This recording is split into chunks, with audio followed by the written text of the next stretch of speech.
Assalamualaikum warahmatullahi wabarakatuh. Waalaikumsalam warahmatullahi wabarakatuh. Innal hamdalillah nahmaduhu wa nusalli ala rasulil karim amma ba'du.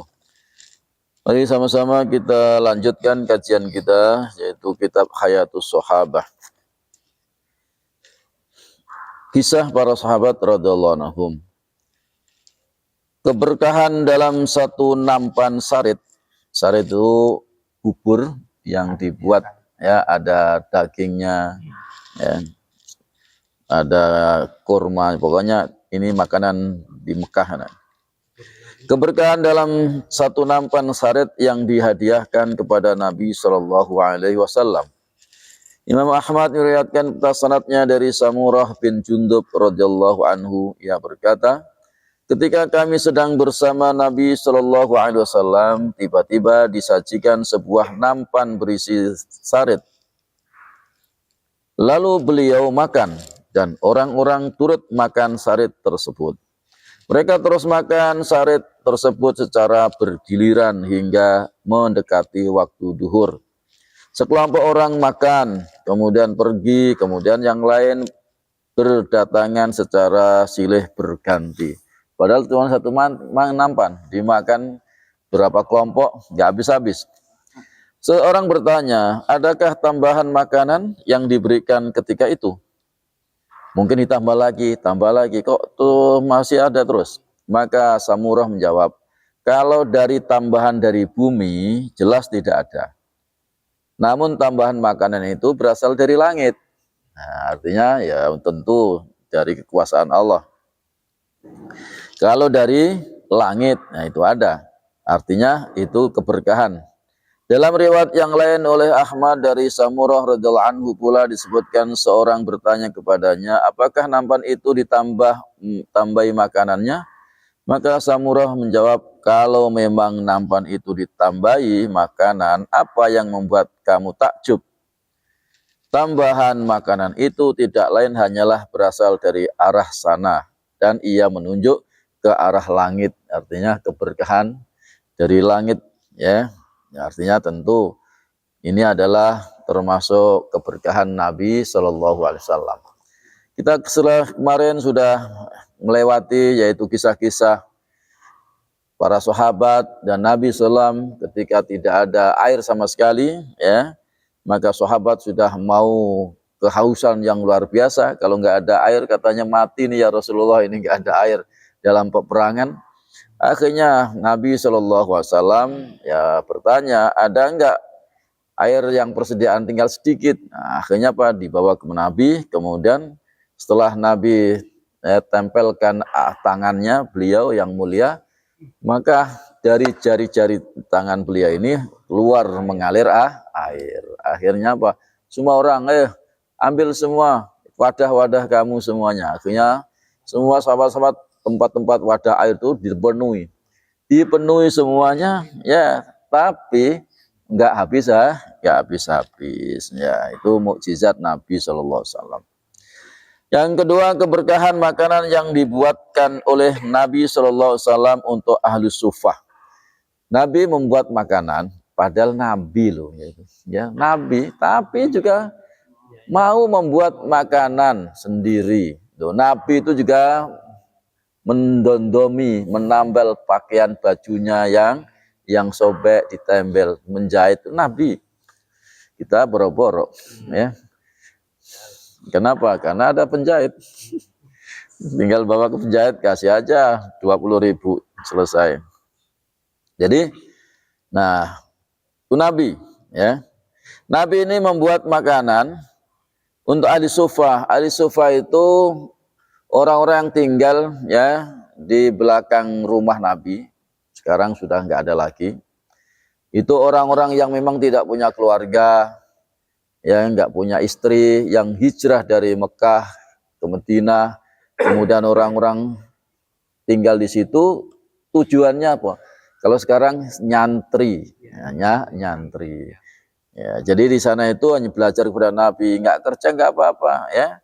Makanannya ya nanti ada dari Nabi, dari sahabat-sahabat yang kaya, yang memberikan sedekahnya. Ada kurang lebih 70 orang yang dipimpin oleh Abu Hurairah. Nah, itu ahli sufah ya. Dan diriwayatkan oleh Imam Ahmad beserta syaratnya dari Wasilah bin Asqa radhiyallahu anhu, ia berkata, aku termasuk salah seorang ahli sufah. Pada suatu hari Rasulullah SAW mengundangku untuk makan sebuah roti bundar.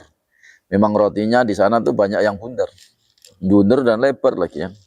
Beliau motong-motongnya dalam sebuah nampan. Lalu beliau menuangkan air panas ke dalam nampan itu. Juga menuangkan lemak, lalu mengaduknya dan melumatkannya. Kemudian beliau menghimpunnya ke bagian tangan nampan. Lalu beliau bersabda, pergilah kamu dan ajaklah 9 orang lainnya ke sini. Sehingga semuanya berjumlah 10 orang termasuk kamu. Ketika aku datang bersama mereka, beliau bersabda, silahkan kalian makan. Makanlah dari bagian bawahnya, yakni bagian pinggirnya. Dan jangan kalian langsung makan dari bagian yang paling tinggi, yang bagian tengah maksudnya. Jadi kalau makan tuh dari pinggir dulu, jangan langsung tengahnya. Ya. Karena keberkahan itu diletakkan di bagian atasnya. Keberkahan itu di atasnya, kamu ambil langsung habis nanti ya. Jadi keberkahan itu diletakkan bagian atasnya. Mereka pun menikmati hidangan sarit tersebut hingga kenyang. Jadi sarit juga berarti artinya makanan sarit itu ya tadi ya, yang dilumatkan ya, ada dari roti, dari macam-macam. Akhirnya mereka makan semua sehingga kenyang.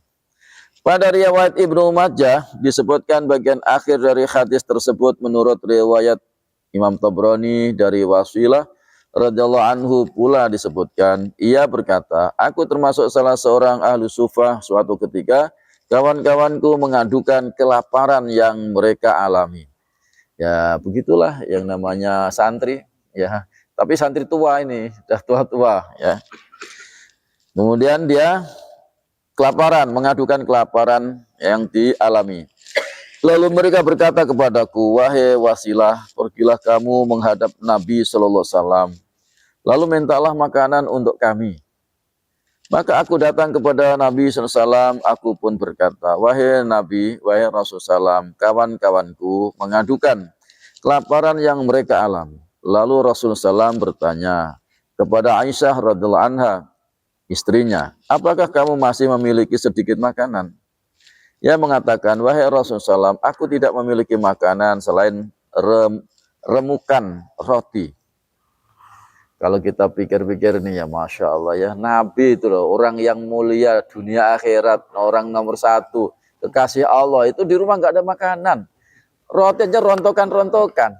Nah, kalau kita ini, kadang-kadang malah di kulkas itu udah berapa hari buang, ya kan? Udah berapa hari disimpan di kulkas, lama-lama nggak kemakan juga, akhirnya dibuang, ya Allah ya. Jadi kalau bisa jangan sampai ada mubadir, termasuk rumah yang tidak diberkahi itu, kalau di dalam rumahnya itu banyak makan mubadir, termasuk nggak diberkahi. Kenapa? Makanan dibuang-buang ya. Itulah kerjaan ibu-ibu. Kenapa? Dia yang masak. Ya, kalau masak banyak, kemudian apa? Buang lagi. Ya, makanya misalnya ada rontokan, ya, jadi ada masih sedikit, yaitu makanan, ya, rontokan, gitu ya. Jadi akhirnya wahai Rasulullah SAW, aku tidak memiliki makanan selain remukan roti. Maka beliau bersabda, bawakan remukan roti itu kepadaku. Lalu Aisyah radhiyallahu anha datang dengan membawa sebuah kantong kulit. Isinya kan kalau dulu kan memang tempatnya pakai kulit kan. Rasulullah SAW meminta agar diambilkan sebuah nampan. Beliau menuangkan remukan roti itu di dalam nampan. Kemudian beliau membuat sarit dengan tangan beliau sendiri. Sedangkan makanan itu kian bertambah banyak hingga memenuhi nampan. Ya, diaduk-aduk gini, tambah banyak, tambah banyak, tambah banyak. Lalu beliau bersabda, wahai Wasilah, pergilah kamu dan datanglah kembali dengan membawa 9 orang lainnya. Jadi 10 orang termasuk kamu. Aku pun pergi dan datang kembali dengan 9 orang lainnya, sehingga kami berjumlah 10 orang. Dan aku termasuk dari jumlah 10 tersebut. Lalu beliau bersabda, duduklah kalian. Dan ambillah makanan ini dengan menyebut nama Allah, Bismillahirrahmanirrahim kalau mau makan. Ambillah dari pinggir-pinggirnya dan janganlah kalian langsung mengambil dari bagian atasnya. Karena keberkahan itu turun dari bagian atasnya. Mereka pun makan hingga kenyang. Kemudian mereka pergi sedangkan di dalam nampan itu masih terdapat makanan yang utuh seperti sedia kala. Jadi makan, tapi ini utuh lagi, makan utuh lagi. Nah, itu gambaran di surga nanti juga sama, Pak. Bapak mau makan buah di sana, dipetik, keluar lagi, diambil lagi, keluar lagi, nggak bakalan habis-habis. Ya, jadi sedangkan makanan itu bertambah banyak hingga memenuhi nampan. Beliau bersabda, wahai wasilah, pergilah kamu. Ya, akhirnya pergilah tadi membawa maka temannya yang 9, 10 sama dia dan makan sampai kenyang, tetapi itu makanan masih utuh. Kemudian beliau bertanya, masih adakah orang yang belum makan? Akhirnya Nabi nanya, masih ada enggak? Aku mengatakan, ya, masih ada 10 orang lagi. Lalu beliau bersabda, pergilah kamu dan ajaklah mereka ke sini. Aku pun pergi, lalu datang kembali dengan membawa mereka. Beliau bersabda, duduklah kalian. Maka mereka makan hingga kenyang. Kemudian mereka pergi. Sedangkan di dalam nampan itu masih terdapat makanan seperti sedia kala. Masih utuh. Beliau bersabda, wahai wasilah, pergilah kamu dengan membawa nampan ini kepada Aisyah. Ya. Akhirnya udah makan semuanya, ya udah deh. Bawa lagi ke Aisyah. Malah penuh dengan makanan tadi. Padahal cuma rontokan. Masya Allah ya, itu adalah mukjizat Nabi. Di dalam riwayat yang lain disebutkan ketika itu aku sedang berada di Sufah. Dan ketika itu kami berjumlah 20 orang. Lalu perawinya meneruskan hadisnya. Hanya saja ia berkata Aisyah dan anggota keluarga beliau yang lainnya berkata di sini ada sepotong roti dan sedikit susu. Ya, hanya sedikit susu dan sepotong roti. Kalau tadi rontokan ya. Kalau rontokan kan memang sepotong dari roti itu, ya, sehingga apa? Sehingga keberkahan daripada Nabi Shallallahu Alaihi Wasallam akhirnya itu berkah makanannya. Ya, mudah-mudahan kita pelajarannya adalah kalau kita makan, ya, baca Bismillah dari pinggir, jangan langsung ke tengahnya. Kemudian kalau kita baca Bismillah, insya Allah makanannya berkah. Karena apa? Karena katakan bahwa kalau orang makan dengan Bismillah, maka setan nggak ikut makan. Tapi kalau kita makan nggak baca Bismillah, ya itu setan ikut makan kita, ya. Dan kalau rumah kita, kalau masuk ke rumah tanpa baca Assalamualaikum, maka setan akan di dalam rumah dia mengatakan, aku dapat tempat tinggal di rumah ini. Jadi kalau nggak salam itu setannya wah aman ini, aman. Ya.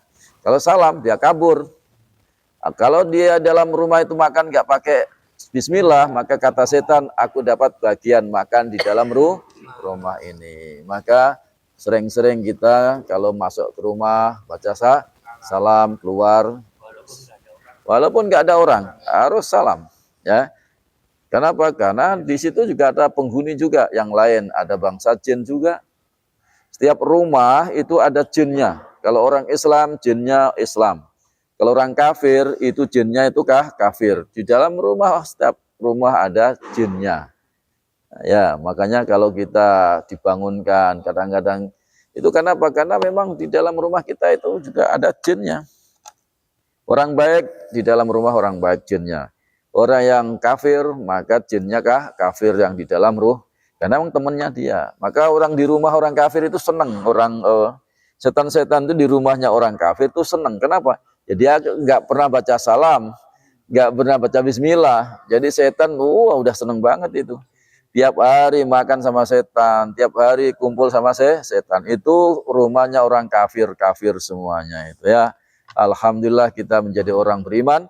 Cuman orang beriman juga harus mengamalkan. Kalau nggak diamalkan ya sama juga. Nanti setannya juga banyak. Wallahu a'lam Kita tutup dengan doa kifarat majelis. Subhanallah hamdi, subhanallah hamdika, asyhadu an la ilaha illa anta astaghfiruka wa atubu ilaik. Assalamualaikum warahmatullahi wabarakatuh.